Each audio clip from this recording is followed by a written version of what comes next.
last minute too. Oh yeah, the judge said it was. Oh, that's right, you were watching. That's right. Yeah, the judge said, forget it. Yeah, you can't. It's like you gotta be kidding. Howdy. You're gonna have them pulled, right? Cool, yeah. The shot should be up very soon. No, it's good. It's all good. So I thought it would be cheap, but hopefully they'll go nice. When I talked to someone earlier, and I said no, but that might can't. So Over at the, My producer was like, south end of the community garden, they have some yellow pieces of material. Well, that's not very good. Almost ready. People there, and they said that's Which one? community garden. One. What is one right now? They said it was related to the incident, but they didn't say what. Waiting for you live. because, They're you know, double checking. They're recording it right now. Give me a second.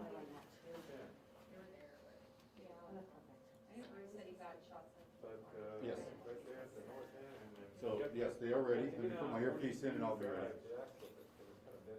So we're gonna start here. Charlie, we're gonna. Hey, Newman. Newman, we're starting. Oh, let me Hey. go. Recorder up there. Starting. Ladies, we're gonna start. Hold on, guys, I need to roll, I'm just gonna put my recorder up there. I'll roll towards you. Oh, God, this is not good. I have a recorder up there, hope that doesn't go.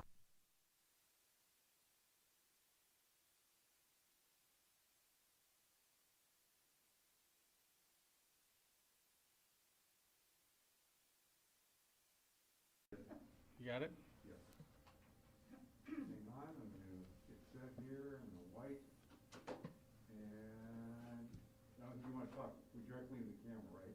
Yes. You don't, I don't think you need to, what do you guys think? Into the camera? That's fine. Okay, Whatever, yeah. Or you can look at Allison. whatever you feel, seriously. Okay, when I get questions, I'll look at whoever asks. How's that? Say and spell your name and start. All right. This is Captain Justin Murphy with the Escondido Police Department, JUSTINMURPHY. Good afternoon. The purpose of this press conference is to share the details of an incident that occurred earlier this morning involving one of our police officers being shot. At approximately 2:47 this morning, Escondido Police Dispatch received a 911 call from the 1300 block of Morning View Drive regarding a domestic disturbance. The female caller stated that she and the father of her two children, Anastasio Rosas Jr., a 29-year-old Escondido resident, had been in an altercation. She said Rosas left the apartment with a black assault-type rifle and was possibly driving her blue vehicle. While two officers responded to speak with the female reporting party at the apartment, two additional officers began to search the area for Rosas. At the dead end of Lincoln Avenue and Morning View Drive in Escondido, which is approximately 1/4 mile from the original call of the apartment, officers located the possible vehicle with a person seated in the driver's seat. As the officers were getting into a traffic stop, the subject, later identified as Rosas, quickly exited the driver's side door and fired at least one round at one of the police cars. The bullet went through the driver's side door of the police car and struck the officer while he was still seated. The suspect then ran south towards Highway 78. Officers immediately took cover, broadcast an 1199 officer needs help, and then the wounded officer was evacuated by officers to the police department parking lot, where they met with an ambulance to take him to Palomar Hospital for treatment. Multiple agencies throughout San Diego County sent officers to the area to assist with this incident, and for that, we are very appreciative. 3 SWAT teams were called in to search the area, and many officers assisted with containment, traffic control, and other assigned duties.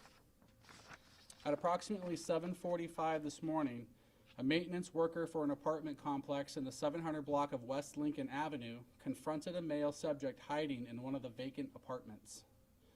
The worker immediately notified a nearby deputy that the male was inside the apartment. As the deputies approached, they heard a gunshot come from inside the apartment and established a perimeter. A robot was sent into the apartment where they discovered a deceased male who appeared to have died from a self-inflicted gunshot wound. The male was later identified as Rosas. The officer who was shot is a 12-year veteran of the Escondido Police Department and is a sergeant assigned to the patrol division. The gunshot was to the left buttocks, which was non-life threatening. The sergeant was treated at Palomar Hospital and later released. No officers fired their weapons during this incident. This incident is ongoing and under investigation by the Crimes of Violence Unit. If anyone has any information to share regarding Mr. Rosas or this incident, they are encouraged to contact lead investigator, Detective Chris Zack, at 760-839-4404. And with that, I can take any questions.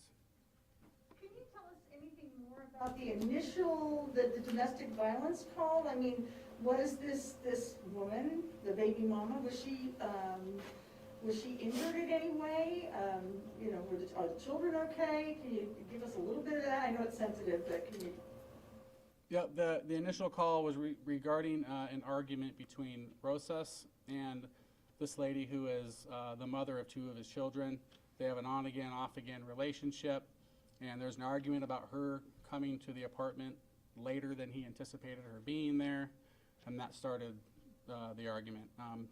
There was some minor pushing in the apartment prior to him leaving, pushed her out of the way to get out of the apartment as he was carrying the rifle out the door. And there were a couple of children in the home. They were not injured. They were not part of this in any way, shape, or form. And is it his apartment, her apartment, or their apartment? The best we can tell is it's their apartment. Are police officers familiar with process? No, we are not familiar. He does not have an extensive criminal record, one misdemeanor conviction, and that's about it. Are they married? No, they're not married. And what's the misdemeanor about from Rosas? I'm sorry? The misdemeanor, what is about from Rosas? I don't recall what the charge was for. It was originally a felony arrest, but it was knocked down to a misdemeanor, and that's the conviction. I don't know what it is off the top of my head. And is that where the mugshot came from? That you The guys? driver's license picture that that we was sent,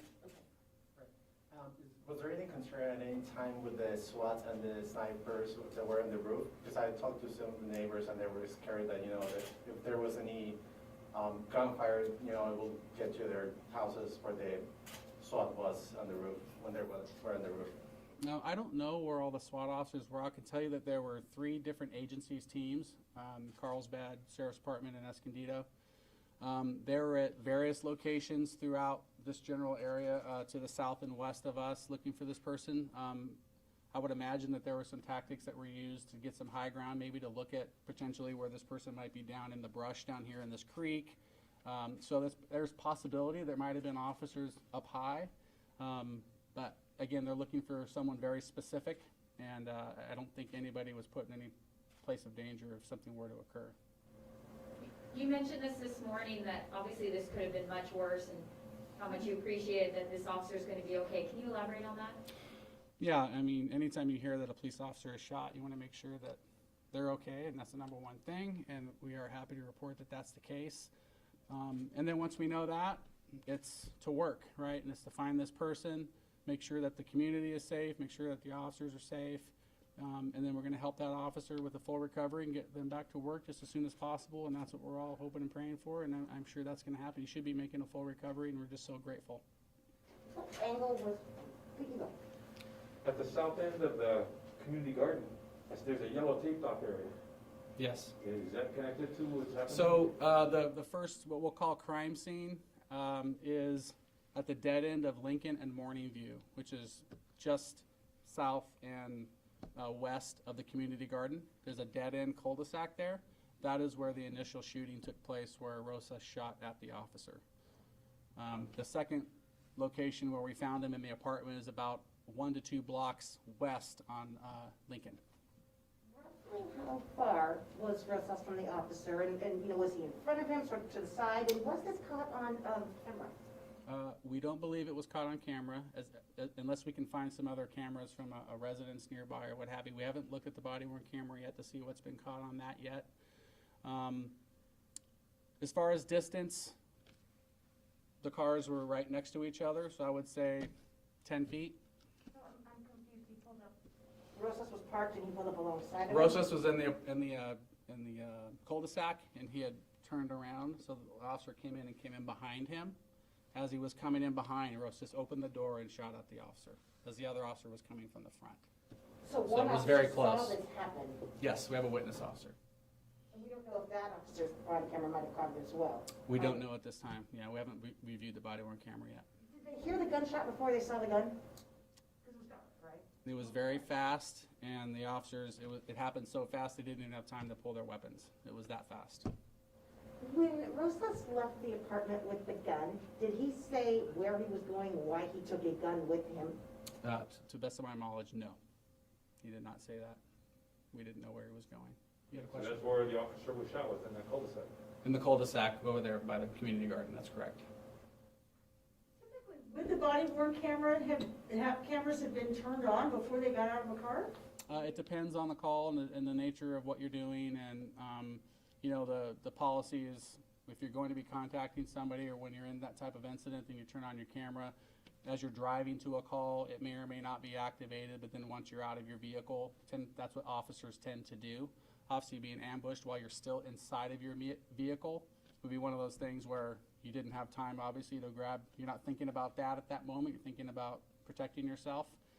So again, I don't know what the camera did or didn't catch, but that's generally the way we operate the cameras. Okay, so you just used a really strong word, ambush. And I'm sure that when other officers heard that word, blood was boiling. People were excited. How do officers manage in this kind of situation to restrain themselves when they're hunting the person who just shot one of their own? Well, you know, we're professionals, and we're in a profession that trains extensively. We hire from the best of the public that we can possibly get, and we train constantly, right? And so we go to work, and work is we do things properly, we do things legally, and if there's no threat to us, we can take people safely into custody, we can protect ourselves.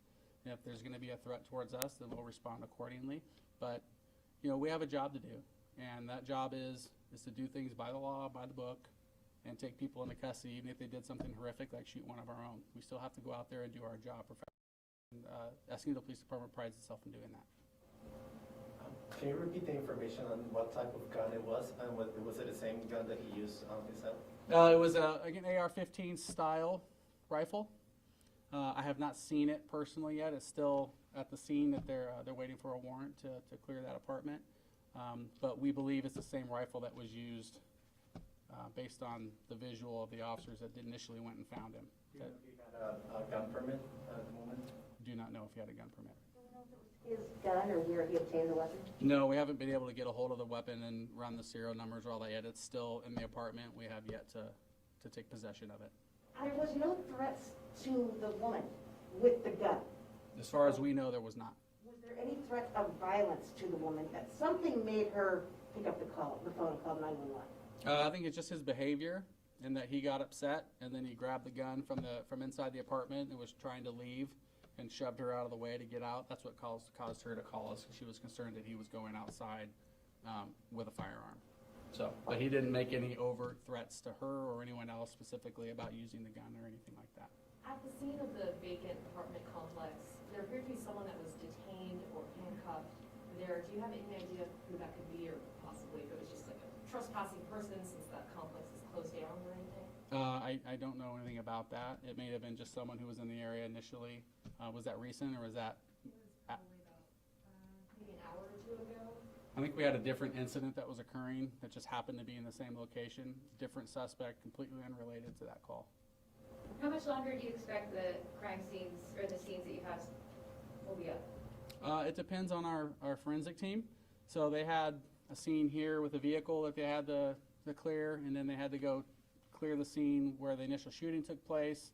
They have to go to the scene where the initial domestic violence call occurred, go to the scene of the apartment. So our forensic services unit is going to be really busy today, along with our crimes of violence detectives, in ensuring that we do a thorough investigation and collect all the evidence that we need to make sure that this is all wrapped up and we have everything that we need to put a good case together. And just so people know, why bring the officer here first, as opposed to having the ambulance come to the initial scene? That's a great question. So when you have somebody with a rifle and you don't know where this person is at that moment, you know they went a certain direction.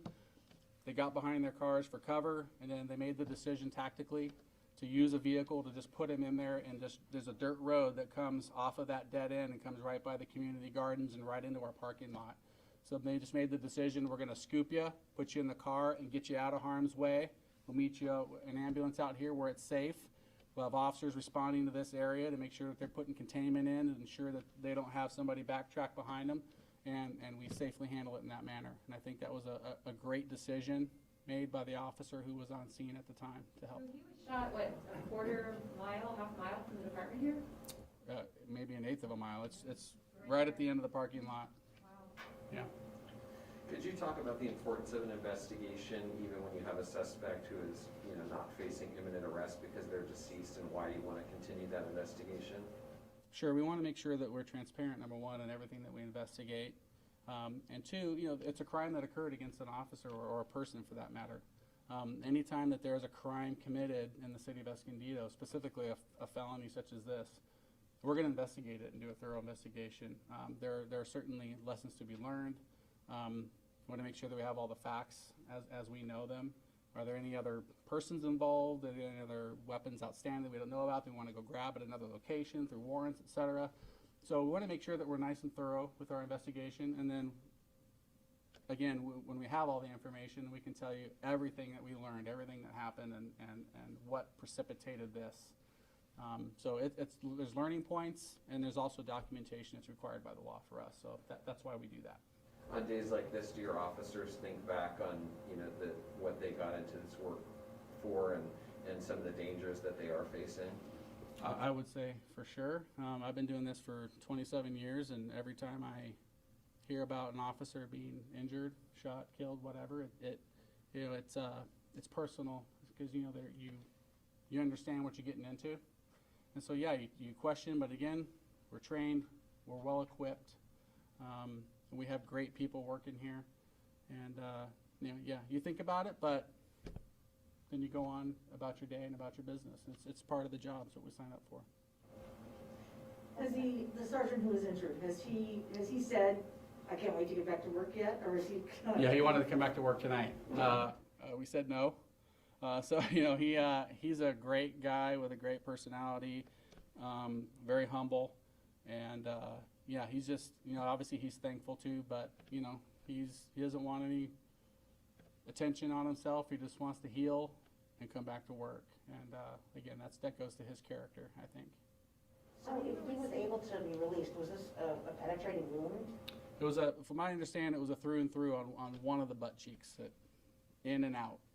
Didn't do any major damage, and again, extremely fortunate that he was hurt as minimally, as minorly as he was. Forgive me if this is a remedial question. I'm just getting a little confused on the timeline. She called at roughly 2:45. Correct. He was spotted at 3 a.m. He was spotted about 3:03. And that's when the shooting itself occurred. Yes. And the suspect was in a cul-de-sac, come around, was in a cul-de-sac, and there were two cars came up towards him. Two of them. One came from around to get behind him, and the other one nosed in on him. Okay. And which one was the one who shot? The one that came around. Okay. And was that side by side to him when that shooting occurred? Almost like directly behind, right? So if I'm sitting in the car and the police officer comes around behind me like that, then I get out of the driver's side and I turn and I shoot like that. One shot, right? From what we understand, one shot. What time did the shooting happen at the vacant apartment? Did he take his own life? About 7:25. So for 4 7:25 hours. or 7:45? When did you 7:25. get the call that you heard? I'm sorry? When did you guys get the tip that hey, we think that he's here? About 7:25, I think, is that tip. It was within that same time frame that he called himself? Yeah, 7:45. I'm sorry. Let me make sure we're accurate here. 7:45 is when the manager told the deputies, hey, there's a guy in this apartment. So for more than 4 hours, you guys have a guy with a rifle, a long gun, who has already shot at a cop, or shot a cop. And he's close to the freeway. I mean, you don't know where talk a little bit about that. Oh, when I got here in the morning, there was a sea of red and blue lights all the way down Center City Parkway, all the way down El Norte Parkway, down over on Lincoln and Morning View. We had officers everywhere. The CHP shut down the 78 freeway. We had Center City Parkway shut down. So everything that we can do to mitigate anybody being injured while we're doing a search for a person like this, we attempted to do with the resources that we had, which again, that's why we're so thankful for the other agencies from the county coming and assisting. It's just remarkable that we help each other like that. And to get amount of officers and deputies the way that we did, to get the help that we got, it was just amazing. And, you know, for that, we're just grateful. The deputy happened to be just near that apartment complex when the maintenance person came up and said, hey, he's up in, you know, 5B or whatever. Yeah, on a perimeter position where we thought this person was, on one of those exterior perimeter positions on Lincoln. So, yeah. So he was kind of where you thought he was going to be. How far was the apartment from the? It's about 2 blocks, maybe, if I was to guess. 1 to 2 blocks. And this guy's never been on your radar? Had there been any ED calls to that apartment or? Not that I'm aware of, no. And the kids were asleep? To the best of my knowledge. And he's 29. 29. Yeah, the original came out 27. He's 29, born in 91. Any other questions? Do you happen to know what his occupation is? I don't. I'm sorry. All right. Well, thank you very much. I appreciate you coming up. Thank you.